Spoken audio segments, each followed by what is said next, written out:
Sir, എൻ്റെ മോള്. നിന്റെ മോള് തന്നെ ഞാൻ ഇപ്പൊ വിളിപ്പിച്ചു തന്നിട്ട് എനിക്കറിയോ? തന്റെ പരാതി അന്വേഷിച്ച് ഞാൻ പോകുമ്പോ എനിക്ക് വേറൊരു പരാതി കിട്ടി. അത് നിന്റെ മകൾ കൊടുത്ത പരാതി, എനിക്കല്ല, SP-ക്ക്.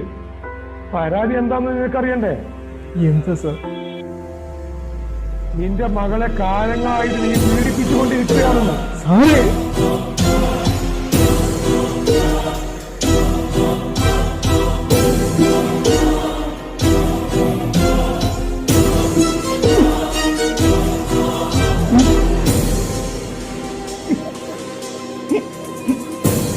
എന്റെ മോളാണ്, എന്റെ പൊന്നു മോളാണ്. സഹായാവസ്ഥ എനിക്ക് മനസ്സിലാകും. ഈ കേസിൽ നിന്നെ അറസ്റ്റ് ചെയ്യുകയല്ലാതെ എനിക്ക് വേറെ നിർവാഹമില്ല.